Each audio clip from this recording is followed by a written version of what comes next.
তাহলে কি শিখলাম? প্রস্তর যুগ, পাথরের যুগ ছিল প্রথমে।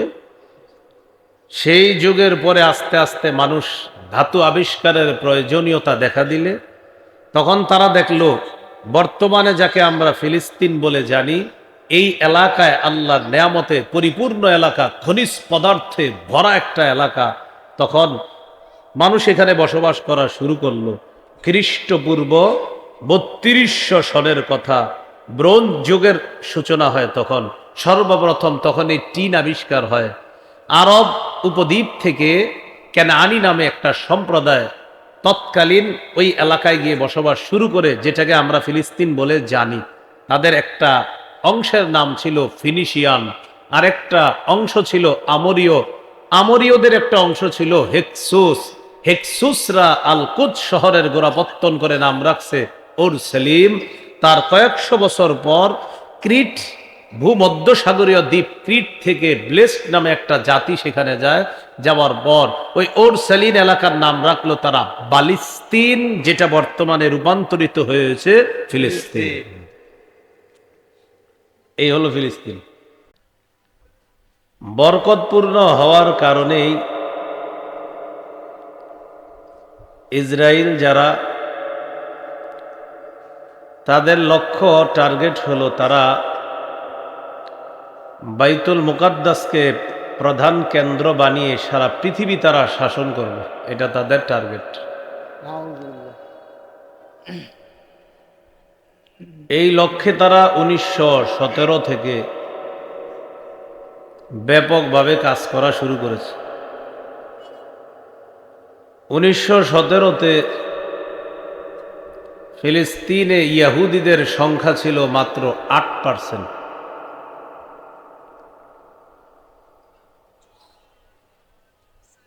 তারা ফিলিস্তিনিদের কাছ থেকে জমি ক্রয় করা শুরু করল। তাদের টার্গেট হলো সারা পৃথিবী থেকে ইয়াহুদিদেরকে একত্রিত করবে সেখানে। ফিলিস্তিনিদের কাছ থেকে তারা জমি ক্রয় করা শুরু করলো। কম দামি জমি বেশি দাম দিয়ে তারা কিনতে লাগলো। ভারত উপমহাদেশের ওলামায়ে কেরাম ফতুয়া দিলেন, ফিলিস্তিনের মুসলমানদেরকে আবদার জানাইলেন, আপনারা ইয়াহুদিদের কাছে জমি বিক্রি করবেন না। যদিও জমি বিক্রি করা জায়েজ আছে, কিন্তু করবেন না। কেন? তারা বললেন, আমাদের মনে হচ্ছে তাদের লক্ষ্য উদ্দেশ্য ভালো না। তারা জমি ক্রয় করতে করতে অঞ্চল বড় বানাবে, এক পর্যায়ে মনে হচ্ছে তারা কোনো বড় ধরনের অঘটন ঘটানোর চেষ্টা চালাচ্ছে। এইভাবে তারা জমি, কম দামি জমি বেশি দামে ক্রয় করতে করতে অঞ্চল বাড়াইতে বাড়াইতে 1917-তে ছিল তাদের সংখ্যা মাত্র 8%, 1948-এ সেটা হলো 38%। কত পার্সেন্ট? 38। তো তাদের লক্ষ্য উদ্দেশ্য হলো বাইতুল মুকাদ্দাসকে তারা মূল কেন্দ্র বানিয়ে বাইতুল মুকাদ্দাস থেকে নিয়ে পর্যন্ত পুরা মদিনা অঞ্চলকে তারা দখল করতে চায়। এটা হলো তাদের টার্গেট। বাইতুল মুকাদ্দাস থেকে নিয়ে পুরা মদিনা পর্যন্ত দখল করা তাদের উদ্দেশ্য। এটার একটা নাম দিছে তারা গ্রেট ইসরায়েল, এই জাতীয় কিছু একটা নাম আছে। তো তাদের এই যে লক্ষ্য উদ্দেশ্য, এটাকে আরবিতে বলা হয় সাইহুনিয়া, ইংরেজিতে এটাকে বলা হয় জায়োনিজম। এটা হলো তাদের লক্ষ্য উদ্দেশ্য। এই জন্য আমাদের নবীর শেকড়ের সম্পর্ক ফিলিস্তিনের সাথে। সুবহানাল্লাহ। ইসমাইল নবীর 13 বছর পর ইব্রাহিম আলাইহিস সালাতু ওয়াস সালামের দ্বিতীয় পুত্র সন্তানের জন্ম হয়, নাম ইসহাক আলাইহিস সালাম। ইসমাইল আলাইহিস সালাতু ওয়াস সালামের 13 বছরের ছোট হলেন ইসহাক। ইসমাইল আলাইহিস সালামের আম্মা হলেন হাজেরা, ইসহাক আলাইহিস সালামের আম্মা হলেন সারা। ইব্রাহিম নবীর জীবদ্দশাতেই ইসহাক নবীর একজন সন্তান হয়, তার নাম ইয়াকুব। তাহলে সম্পর্কে ইব্রাহিম নবী দাদা, ইয়াকুব নবী নাতি। আবার বলছি, ইসমাইল নবীর বংশে তো মাত্র একজন নবী, তিনি আমাদের নবী, শ্রেষ্ঠ নবী মুহাম্মদ সাল্লাল্লাহু আলাইহি সাল্লাম। ইব্রাহিম নবীর আরেকজন পুত্র সন্তান নাম ইসহাক, এই ইসহাক নবীর পুত্র সন্তানের নাম ইয়াকুব। ইয়াকুব নবীর জন্ম ইব্রাহিম নবী দুনিয়াতে থাকতে, তার মানে দাদা ইব্রাহিম নবী দুনিয়াতে থাকতেই নাতি ইয়াকুব নবীর জন্ম। ইয়াকুব নবী ফিলিস্তিন থেকে হিজরত করে বর্তমান তুরস্কের দক্ষিণাঞ্চল হাররান নামক এলাকায় চলে যায়, এখনো আছে অঞ্চল। সেখানে যাওয়ার পর ইয়াকুব নবীর 11 জন পুত্র সন্তান হয়, তাদের একজনের নাম ইউসুফ আলাইহিস সালাতু ওয়াস সালাম। কিছু বুঝে আসতেছে আপনাদের? লম্বা ঘটনার মাধ্যমে ইউসুফ নবীর ঘটনা ঘটলো, তার জীবনে অনেক ঘটনা ঘটলো। তাকে ভাইয়ারা কূপে ফেলে দিল, সেখান থেকে পথচারীরা তাকে পেয়ে মিশরের মন্ত্রীর কাছে বিক্রি করে দিল। ইউসুফ নবী এরকম একটা ঘটনার মধ্য দিয়ে চলে গেলেন মিশর। পরবর্তীতে তিনি খাদ্য মন্ত্রণালয়ের দায়িত্ব পাওয়ার পর তিনি তার আব্বা ইয়াকুব নবী এবং ভাইদেরকে তিনি নিয়ে আসেন মিশরে। কোথায়? মিশরে। তিনি এবং তার ভাইয়ারা মিশরে প্রায় 150 বছর ছিলেন। গুরুত্বপূর্ণ পয়েন্টটা মনে রাখবেন, ইয়াকুব নবীর আরেকটা নাম আছে, নাম ইসরাঈল। কি নাম? ইসরাঈল। প্রিয় ভাইয়ারা, ইয়াকুব নবীর আরেক নাম কি? ইসরাঈল। এবার আমার সাথে বলেন, ইসরা অর্থ বান্দা, ইল অর্থ আল্লাহ। তাহলে ইসরাঈল অর্থ কি হয়? আল্লাহর বান্দা। তাহলে ইয়াকুব নবীর আরেকটা নাম কি? ইসরাইলের সন্তানদেরকে বলা হয় বনু, পুরাটা মিলাইলে হয় বনু ইসরাইল। ওই ইয়াকুব নবীর সন্তানদের কি বলা হয়? বনি ইসরাইল। মানে ইয়াকুব নবীর আরেক নাম ইসরাইল। তাহলে আপনাদেরকে যদি এখন থেকে কেউ জিজ্ঞাসা করে বনি ইসরাইল কেন হলো, সুন্দরভাবে বলে দিতে পারবেন না? যে বনু অর্থ হলো সন্তান, ইসরাইল অর্থ হলো আল্লাহর বান্দা। তো যাই হোক, বনু ইসরাইল মানে ইসরাইলের সন্তান। তখন আপনারা বলবে ইসরাইলটাকে, বলবেন ইয়াকুব নবীর আরেকটা নাম ইসরাইল। ইসরাইলের সন্তানদেরকে বলা হয় বনি ইসরাইল, তথা ইয়াকুব নবীর সন্তানদেরকে বলা হয় বনি ইসরাইল। এক পর্যায়ে এভাবে চলতে চলতে খ্রিস্টপূর্ব 1250-এ বনি ইসরাইলের মাঝে আল্লাহ তাআলা মর্যাদাপূর্ণ একজন নবীকে পাঠিয়ে দিলেন, তার নাম মূসা আলাইহিস সালাতু ওয়াস সালাম। কোন নবী? মূসা আলাইহিস সালাম। শত্রুর ঘরে লালিত পালিত হলেন মূসা আলাইহিস সালাম। আপনারা জানেন, লম্বা আলোচনা। মূসা আলাইহিস সালাতু ওয়াস সালাম, ফেরাউন বাহিনী যখন মূসা নবীর বাহিনীকে ধাওয়া করল, আল্লাহ জানায়া দিলেন আসরি বিইবাদি লাইলান ইন্নাকুম মুত্তাবাউন। মূসা, আপনি আমার বান্দাদেরকে নিয়ে রাতের বেলা ভ্রমণ করে এলাকা থেকে বের হয়ে যান, আপনাদেরকে ধাওয়া করা হবে, ফেরাউন আপনাকে ধাওয়া করবে, তাড়াতাড়ি বের হয়ে যান। জাতিকে নিয়ে গেলেন নদীর পারে। লোহিত সাগরের পারে যাওয়ার পর, যদিও কেউ কেউ নীল নদের কথা লেখে, তবে নীল নদের কথাটা বেশি শক্তিশালী না, লোহিত সাগর এটা বেশি শক্তিশালী। সেখানে যাওয়ার পর সামনে আর কোনো রাস্তা নাই, আল্লাহর হুকুমে পুরা নদীর উপর দিয়ে শুকনা 12টা রাস্তা আল্লাহ করে দিচ্ছে। ফেরাউন আর তার বাহিনী পিছে পিছে আসছে। আসার পর মূসা আলাইহিস সালাতু ওয়াস সালামকে ধাওয়া করছে ঠিকই, মূসা নবী আর তার বাহিনী রাস্তার উপর দিয়ে পাড়ি দিতে লাগলেন। তারাও রাস্তার উপরে উঠছে। মূসা নবী আর তার বাহিনী রাস্তার ওপারে চলে গেলেন। ফেরাউন আর তার বাহিনী রাস্তার মাঝামাঝি যাওয়ার পর আল্লাহর হুকুমে রাস্তা আবার নদী হয়ে গেছে। ফেরাউন বাহিনী ডুবে মারা গেল।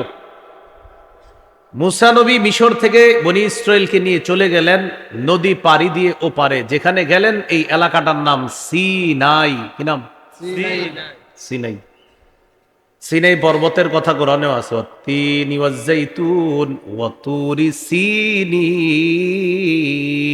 আছে না?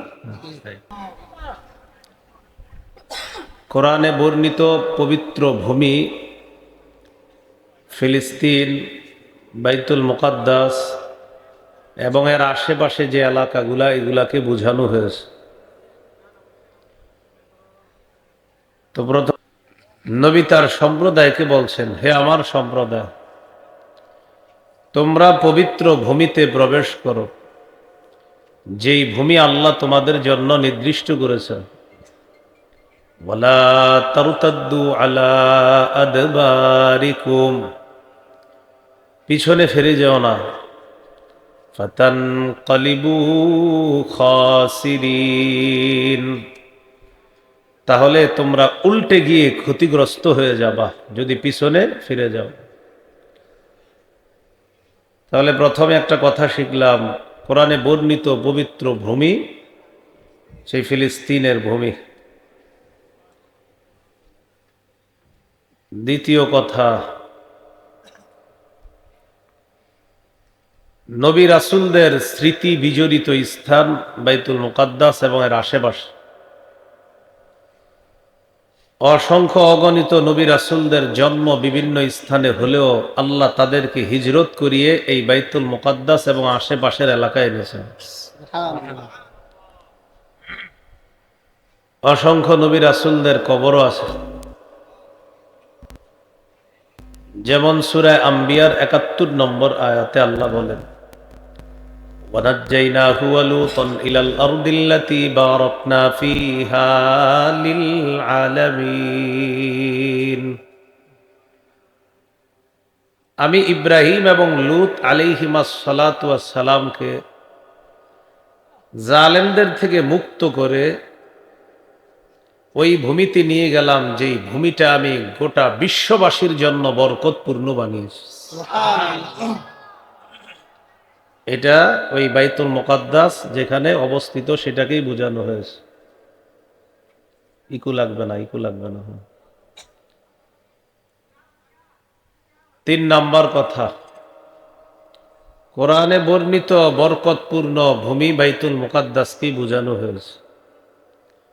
সূরা বানী ইসরাঈলের ১ নম্বর আয়াতে আল্লাহ বলেন, সুবহানাল্লাযী আসরা বিআবদিহি লাইলাম মিনাল মাসজিদিল হারাম ইলাল মাসজিদিল আকসাল্লাযী বারাকনা হাওলাহু লিনুরিয়াহু মিন আয়াতিনা। পুত পবিত্রতা বর্ণনা করছি ওই সত্তার, যিনি তার বান্দাকে রাতারাতি মসজিদে হারাম থেকে মসজিদে আকসা পর্যন্ত রাতের বেলা রাতারাতি ভ্রমণ করিয়েছেন, যেন আমি আমার বান্দাকে কিছু নিদর্শনাবলী দেখাতে পারি। এজন্য আমি আমার বান্দা মুহাম্মদ সাল্লাল্লাহু আলাইহি সাল্লামকে রাতারাতি মসজিদে হারাম থেকে রাতের বেলায় ভ্রমণ করিয়ে মসজিদে আকসায় নিয়ে গেছি।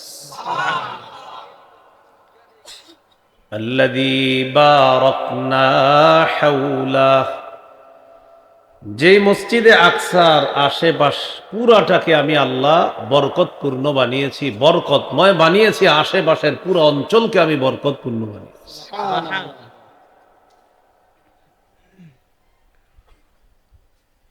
এই গেল আপনার ৩ নম্বর কথা। বরকতপূর্ণ হওয়ার কারণেই ইসরায়েল যারা, তাদের লক্ষ্য টার্গেট হলো তারা বাইতুল মুকাদ্দাসকে প্রধান কেন্দ্র বানিয়ে সারা পৃথিবী তারা শাসন করবে, এটা তাদের টার্গেট। এই লক্ষ্যে তারা ১৯১৭ থেকে ব্যাপকভাবে কাজ করা শুরু করেছে। ১৯১৭-তে ফিলিস্তিনে ইহুদিদের সংখ্যা ছিল মাত্র ৮%।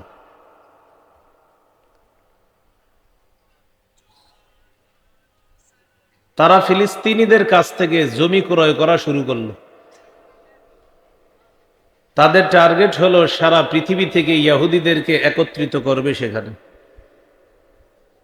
ফিলিস্তিনিদের কাছ থেকে তারা জমি ক্রয় করা শুরু করলো। কম দামি জমি বেশি দাম দিয়ে তারা কিনতে লাগলো। ভারত উপমহাদেশের ওলামায়ে কেরাম ফতুয়া দিলেন, ফিলিস্তিনের মুসলমানদেরকে আবদার জানাইলেন, আপনারা ইহুদিদের কাছে জমি বিক্রি করবেন না। যদিও জমি বিক্রি করা জায়েজ আছে, কিন্তু করবেন না। কেন? তারা বললেন, আমাদের মনে হচ্ছে তাদের লক্ষ্য উদ্দেশ্য ভালো না। তারা জমি ক্রয় করতে করতে অঞ্চল বড় বানাবে, এক পর্যায়ে মনে হচ্ছে তারা কোনো বড় ধরনের অঘটন ঘটানোর চেষ্টা চালাচ্ছে। এইভাবে তারা জমি, কম দামি জমি বেশি দামে ক্রয় করতে করতে অঞ্চল বাড়াইতে বাড়াইতে 1917-তে ছিল তাদের সংখ্যা মাত্র 8%, 1948-এ সেটা হলো 38%। কত পার্সেন্ট? 38। তো তাদের লক্ষ্য উদ্দেশ্য হলো বাইতুল মুকাদ্দাসকে তারা মূল কেন্দ্র বানিয়ে বাইতুল মুকাদ্দাস থেকে নিয়ে মদিনা পর্যন্ত পুরা বিস্তৃত অঞ্চলকে তারা দখল করতে চায়। এটা হলো তাদের টার্গেট। বাইতুল মুকাদ্দাস থেকে নিয়ে পুরা মদিনা পর্যন্ত দখল করা তাদের উদ্দেশ্য। এটার একটা নাম দিছে তারা, গ্রেট ইসরায়েল, এই জাতীয় কিছু একটা নাম আছে। তো তাদের এই যে লক্ষ্য উদ্দেশ্য, এটাকে আরবিতে বলা হয় সাইহুনিয়া, ইংরেজিতে এটাকে বলা হয় জায়োনিজম। এটা হলো তাদের লক্ষ্য উদ্দেশ্য। তো যেহেতু বরকতপূর্ণ, এই জন্য তারা এটাকে দখল করতে চায়। তাহলে আমরা 3 নাম্বার আলোচনায় আছি। কোরআনে বর্ণিত বরকতপূর্ণ ভূমি হলো ফিলিস্তিন, বাইতুল মুকাদ্দাস। ইহুদিদের দাবি হলো এটা তাদের আদি বংশধরদের থেকে এটা তাদের পাওনা, মানে তাদের দাবি এটা তাদের পূর্বপুরুষদের, এই জন্য এটা তাদের। কিন্তু বাস্তবতা হলো পৃথিবীর শুরুর দিকে আপনার দা ছিল না, কুড়াল ছিল না, তরবারি ছিল না, তখনও কোনো ধাতু আবিষ্কার হয় না। ওই যুগটাকে বলা হয় প্রস্তর যুগ। তখন পাথরের যুগ ছিল, মানুষ পাথর দিয়ে ধারালো কিছু তৈরি করে প্রাণী শিকার করত। এটাকে বলা হয় প্রস্তর যুগ। কি যুগ? প্রস্তর যুগ। প্রস্তর যুগে তারা কয়েকটা বিষয়কে গুরুত্ব দিল। 1 নম্বর, শিকার এবং জনপদ, এই ব্যাপারে তারা গুরুত্ব দিল। বিভিন্ন শিকার করবে আর জনপদ বাড়াবে। 2 নাম্বার, কৃষি সম্প্রসারণ, খাদ্য সংগ্রহ। কৃষি সম্প্রসারণ, খাদ্য সংগ্রহ, এদিকে তারা গুরুত্ব দিল। আরেকটা গুরুত্ব দিল ধাতু আবিষ্কার, বিভিন্ন ধাতু কিভাবে আবিষ্কার করা যায়। তখন তারা গবেষণা করে দেখলো পৃথিবীতে এই সবগুলা নেয়ামত যেই জায়গায় বেশি পাওয়া যায়, এই জায়গাটা হলো বর্তমান যেটাকে আমরা ফিলিস্তিন বলে জানি, এই অঞ্চলটা। সুবহানাল্লাহ। তখনও ফিলিস্তিনের নাম ফিলিস্তিন হয় নাই। বুঝতেছেন তো আপনারা? একদম এদিক সেদিক হইলে আলোচনা চলে যাবে। তখনও ফিলিস্তিনের নাম কি হয় নাই? ফিলিস্তিন হয় নাই। তবে তারা একটা এলাকার সন্ধান পাইল, যে এলাকা অনেক নেয়ামতে পরিপূর্ণ একটা এলাকা। তাহলে সে এলাকাটা কোন এলাকা? যেটাকে আমরা বর্তমানে কি নামে চিনি? ফিলিস্তিন। এই এলাকায় আস্তে আস্তে মানুষ আসা শুরু করলো, বিভিন্ন ধাতু আবিষ্কার করা শুরু করলো। খ্রিস্টপূর্ব 3200 সনে মানুষ ব্রোঞ্জ যুগে প্রবেশ করে। দেখবেন বিভিন্ন পুরস্কার দেয়, স্বর্ণের মেডেল দেয়, রূপার মেডেল দেয়, ব্রোঞ্জ দেয়, ব্রোঞ্জ এগুলো। তো ব্রোঞ্জ যুগে প্রবেশ করে খ্রিস্টপূর্ব 3200 সনে। তখন মানুষ সর্বপ্রথম টিন আবিষ্কার করে। কি টিন? ওই যে টিনের ঘর, এই টিন। হ্যাঁ, আরে বুঝছেন নি? টিন, এই যে টিনের ঘর আছে না, এই টিন। হ্যাঁ, এই ব্রোঞ্জ যুগে টিন আবিষ্কার করে মানুষ।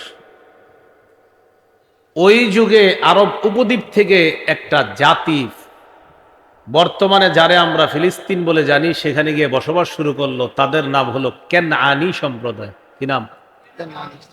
কেনানি।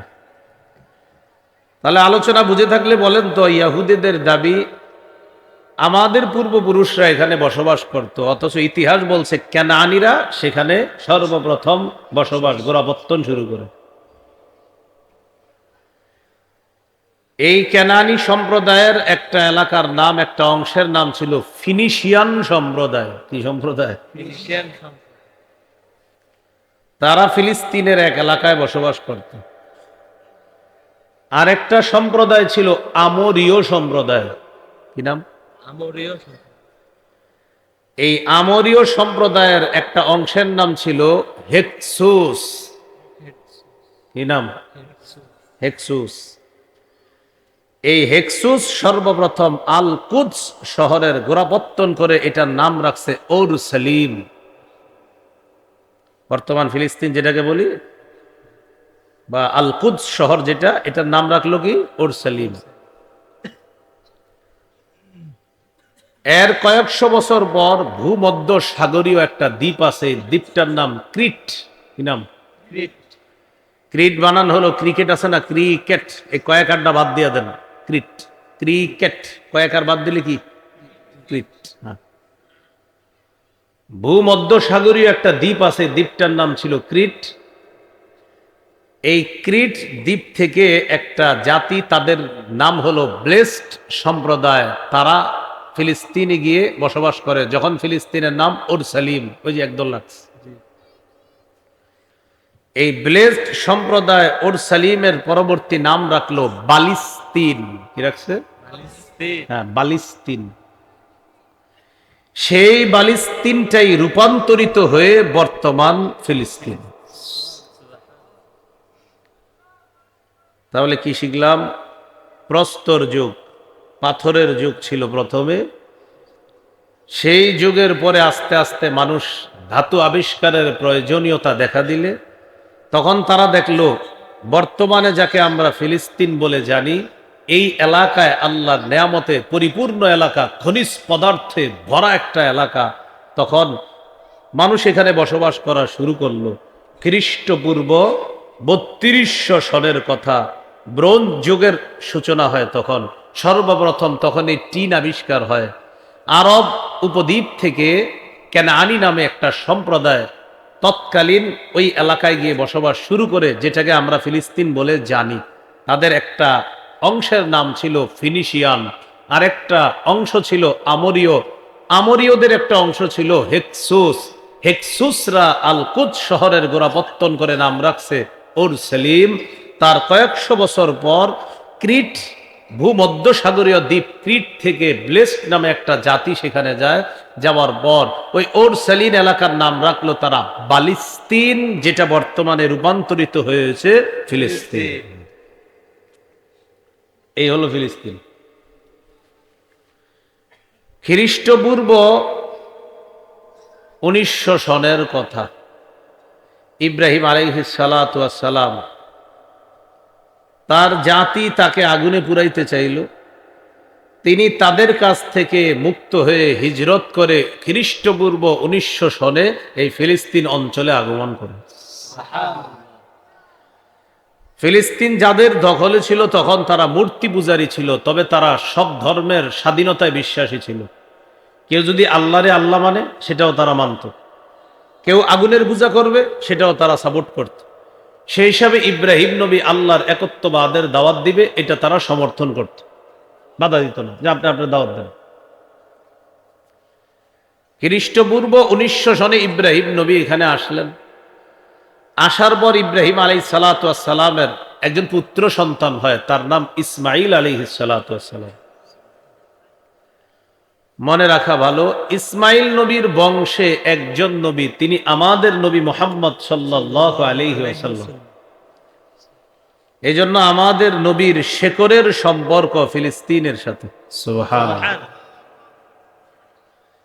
ইসমাইল নবীর 13 বছর পর ইব্রাহিম আলাইহিস সালাতু ওয়াস সালামের দ্বিতীয় পুত্র সন্তানের জন্ম হয়, নাম ইসহাক আলাইহিস সালাম। ইসমাইল আলাইহিস সালাতু ওয়াস সালামের 13 বছরের ছোট হলেন ইসহাক। ইসমাইল আলাইহিস সালামের আম্মা হলেন হাজেরা, ইসহাক আলাইহিস সালামের আম্মা হলেন সারা। ইব্রাহিম নবীর জীবদ্দশাতেই ইসহাক নবীর একজন সন্তান হয়, তার নাম ইয়াকুব। তাহলে সম্পর্কে ইব্রাহিম নবী দাদা, ইয়াকুব নবী নাতি। আবার বলছি, ইসমাইল নবীর বংশে তো মাত্র একজন নবী, তিনি আমাদের নবী, শ্রেষ্ঠ নবী মুহাম্মদ সাল্লাল্লাহু আলাইহি সাল্লাম। ইব্রাহিম নবীর আরেকজন পুত্র সন্তান নাম ইসহাক, এই ইসহাক নবীর পুত্র সন্তানের নাম ইয়াকুব। ইয়াকুব নবীর জন্ম ইব্রাহিম নবী দুনিয়াতে থাকতে, তার মানে দাদা ইব্রাহিম নবী দুনিয়াতে থাকতেই নাতি ইয়াকুব নবীর জন্ম। ইয়াকুব নবী ফিলিস্তিন থেকে হিজরত করে বর্তমান তুরস্কের দক্ষিণাঞ্চল হাররান নামক এলাকায় চলে যায়, এখনো আছে অঞ্চল। সেখানে যাওয়ার পর ইয়াকুব নবীর 11 জন পুত্র সন্তান হয়, তাদের একজনের নাম ইউসুফ আলাইহিস সালাতু ওয়াস সালাম। কিছু বুঝে আসতেছে আপনাদের? লম্বা ঘটনার মাধ্যমে ইউসুফ নবীর ঘটনা ঘটলো, তার জীবনে অনেক ঘটনা ঘটলো। তাকে ভাইয়ারা কূপে ফেলে দিল,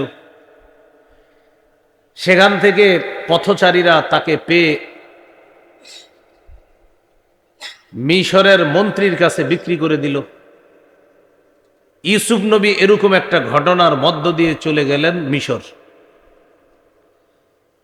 পরবর্তীতে তিনি খাদ্য মন্ত্রণালয়ের দায়িত্ব পাওয়ার পর তিনি তার আব্বা ইয়াকুব নবী এবং ভাইদেরকে তিনি নিয়ে আসেন মিশরে। কোথায়? মিশরে। তিনি এবং তার ভাইয়ারা মিশরে প্রায় 150 বছর ছিলেন। গুরুত্বপূর্ণ পয়েন্টটা মনে রাখবেন, ইয়াকুব নবীর আরেকটা নাম আছে, নাম ইসরাঈল। কি নাম? ইসরাঈল। প্রিয় ভাইয়ারা, ইয়াকুব নবীর আরেক নাম কি? ইসরাঈল। এবার আমার সাথে বলেন, ইসরা অর্থ বান্দা, ইল অর্থ আল্লাহ। তাহলে ইসরাইল অর্থ কি হয়? আল্লাহর বান্দা। তাহলে ইয়াকুব নবীর আরেকটা নাম কি? ইসরাইলের সন্তানদেরকে বলা হয় বনু, পুরাটা মিলাইলে হয় বনু ইসরাইল। ওই ইয়াকুব নবীর সন্তানদের কি বলা হয়? বনি ইসরাইল। মানে ইয়াকুব নবীর আরেক নাম ইসরাইল। তাহলে আপনাদেরকে যদি এখন থেকে কেউ জিজ্ঞাসা করে বনি ইসরাইল কেন হলো, সুন্দরভাবে বলে দিতে পারবেন না? যে বনু অর্থ হলো সন্তান, ইসরাইল অর্থ হলো আল্লাহর বান্দা। তো যাই হোক, বনু ইসরাইল মানে ইসরাইলের সন্তান। তখন আপনারা বলবে ইসরাইলটাকে, বলবেন ইয়াকুব নবীর আরেকটা নাম ইসরাইল। ইসরাইলের সন্তানদেরকে বলা হয় বনি ইসরাইল, তথা ইয়াকুব নবীর সন্তানদেরকে বলা হয় বনি ইসরাইল। এই বনি ইসরাইলরা মিশরে আছে। ইউসুফ নবী দুনিয়া থেকে বিদায় নিলেন। 150 বছর মিশরে তারা সুন্দরভাবেই ছিল, আল্লাহকে মানত। এক পর্যায়ে তাদের মাঝে মিথ্যা, রাহাজানি ইত্যাদি শুরু হলো। তাদের উপরও অত্যাচার হয়েছে প্রায় 300 বছর। কয় বছর? 300 বছর। এই অত্যাচারিত হওয়ার পর তাদের মাঝে হিংসা, বিদ্বেষ, বর্তমান যে রূপটা দেখি ইহুদিদের আমরা, এগুলা তাদের মাঝে ঢুকে গেছে। এক পর্যায়ে এভাবে চলতে চলতে খ্রিস্টপূর্ব 1250-এ বনি ইসরাইলের মাঝে আল্লাহ তাআলা মর্যাদাপূর্ণ একজন নবীকে পাঠিয়ে দিলেন, তার নাম মূসা আলাইহিস সালাতু ওয়াস সালাম। কোন নবী? মূসা আলাইহিস সালাম।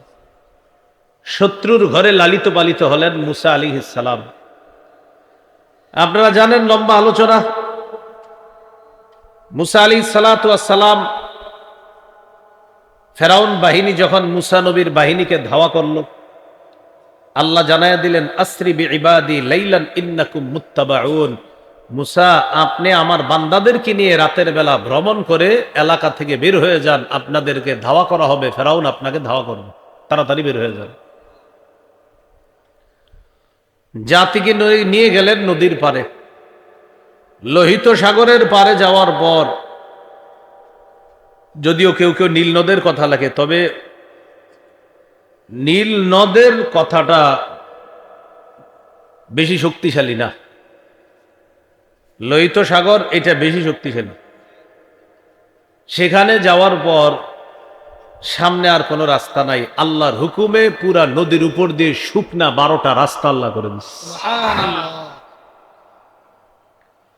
ফেরাউন আর তার বাহিনী পিছে পিছে আসছে। আসার পর মুসা আলী সালাতামকে ধাওয়া করছে ঠিকই, মুসা নবী আর তার বাহিনী রাস্তার উপর দিয়ে পাড়ি দিতে লাগলেন। তারাও রাস্তার উপরে উঠছে, মুসা নবী আর তার বাহিনী রাস্তার ওপারে চলে গেলেন। ফেরাউন আর তার বাহিনী রাস্তার মাঝামাঝি যাওয়ার পর আল্লাহর হুকুমে রাস্তা আবার নদী হয়ে গেছে। ফেরাউন বাহিনী ডুবে মারা গেল। মুসা নবী মিশর থেকে বনি ইসরাইলকে নিয়ে চলে গেলেন নদী পাড়ি দিয়ে ওপারে। যেখানে গেলেন এই এলাকাটার নাম সিনাই। কি নাম? সিনাই। সিনাই পর্বতের কথা কোরআনেও আছে, তিনি ওয়াজ্জাইতুন ওয়া তুরি সিনিন, আছে না? সিনাই এলাকায় চলে যাওয়ার পর মুসা আলাইহিস সালাম বনি ইসরাইলকে বললেন, দেখো তোমরা তো আল্লাহ বিশ্বাসী, চলো আমরা ফিলিস্তিনে গিয়ে মূর্তি পূজারীদের সাথে লড়াই করে বাইতুল মুকাদ্দাস উদ্ধার করে আল্লাহর ইবাদত আবার শুরু করি। বনি ইসরাইলকে নিয়ে মুসা নবী রওনা করলেন। করার পর ফিলিস্তিনে ঢুকছে। ঢুকার পর তো মূল শহরে ঢুকার আগে একটা দেয়াল আছে, এই দেয়ালের কাছে গিয়ে বনি ইসরাইল কয় আমরা যাবো না। কয় কেন? ইন্না ফিহা কওমান জাব্বারিন। মুসা, সেখানে এক প্রতাপশালী জাতি আছে, তারা সেখানে আছে, আমরা সেখানে যাব না। ইযহাব আনতা ওয়া রাব্বুকা ফাকাতিলা ইন্না হাহুনা কাঈদুন। তুমি আর তোমার রব গিয়ে লড়াই করো, আমরা এখানে বসে থাকি। এটা বনি ইসরাইল বল। আল্লাহ তাআলা তাদের উপর রাগ করে তাদেরকে উদ্ভ্রান্তের মতো সেখানে আল্লাহ ঘুরাইতে লাগলেন। যেখানে তারা ঘুরতে লাগলো, বারবার ঘোরাফেরা করে তারা এলাকা ছাড়তে চায়, কিন্তু ঘুরা দেখে কি এখানেই থাকে খালি। শাস্তি কি এটা? তো পয়েন্টটা মনে রাখবেন, আমার আজকের আলোচনায় পয়েন্টগুলো মনে রাখলে আপনি অনেক কিছু জেনে ফেললেন। যে এলাকাটায় তাদেরকে আল্লাহ উদ্ভ্রান্তের মতো ঘুরাইতে লাগলেন, এলাকাটার নাম কি নাম? তয় দীর্ঘিকার হ, আমি বানান বলছি, ত দীর্ঘিকার হ, কি নাম এলাকার? ত দীর্ঘিকার হয়ে যা হয় তা, তো কি বলেন তো?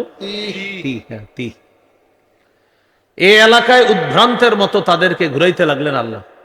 ওই যে আল্লাহর হুকুম মানে নাই, শহরে প্রবেশ করে নাই, এখানে তারা ঘুরতে লাগলো উদ্ভ্রান্তের মতো। ঘুরতে ঘুরতে মুসা আলাইহিস সালাম সেখানে ইন্তেকাল করলেন। মুসা আলাইহিস সালামের পরে মুসা নবীর খাদেম ইউশা আলাইহিস সালাম, এই খাদেমকে আল্লাহ নবী বানায় দিয়েছে। ইউশা আলাইহিস সালাম নবী হওয়ার পর বনি ইসরাইলের কিছু মুজাহিদদেরকে তিনি বুঝিয়ে শুনিয়ে রাজি করলেন বাইতুল মুকাদ্দাস উদ্ধার করার জন্য। কিছু জানবাজ মুজাহিদ তৈরি হয়ে গেল। ইউশা নবী ওই মুজাহিদদেরকে নিয়ে মূর্তি পূজারীদের বিরুদ্ধে লড়াই করে বাইতুল মুকাদ্দাস উদ্ধার করে আল্লাহ বিশ্বাসীদের দখলে চলে আসে। বুঝে থাকলে বলেন, বাইতুল মুকাদ্দাসে কোন নবী বনি ইসরাইলকে নিয়ে উদ্ধার করলেন? ইউশা। কোন নবী? ইউশা। ইউশা নবী কি করলেন? তখন বাইতুল মুকাদ্দাসকে কেন্দ্র বানায়া দেশ পরিচালনা শুরু করলেন। তো দেশ পরিচালনা করতে গেলে আপনার একা তো পারা যায় না। দেশ পরিচালনা বিভিন্ন এলাকার দায়িত্বে বিভিন্ন জনকে দিতে হয়। এমপি, মন্ত্রী, বর্তমানের মেম্বার, চেয়ারম্যান, কমিশনার এরকম লাগে। ওই যুগে ইউশা নবী কি করলেন? প্রত্যেকটা এলাকায় একজন একজন বিচারক নিয়োগ করে দিলেন। বিচারকের কাজ আমরা জানি শুধু বিচার করা, কিন্তু ওই যুগে বিচারক মানি হলো আপনি বিচারও করবেন, আপনি চেয়ারম্যানের কাজও করবেন, আপনার মেম্বারের কাজও করতে হবে, আপনি এমপি, মন্ত্রী সব দায় দায়িত্ব পালন করতে হবে একজনকে, তিনি বিচারক। পয়েন্ট। এজন্য ওই যুগটাকে বলা হয় বিচারকদের যুগ। কি বলা হয়? বিচারকদের, মানে বিচারকরা দেশ চালায়। তো বিচারকরা দেশ চালায়, এটা আবার ফিলিস্তিনের বাহিরে যে এলাকাগুলা এরা মানতে পারে না। থুর, এটা কোনো কথা নাকি যে বিচারকরা দেশ চালাবে? এদের কাজ বিচার করা, এরা দেশ চালাবে কেন?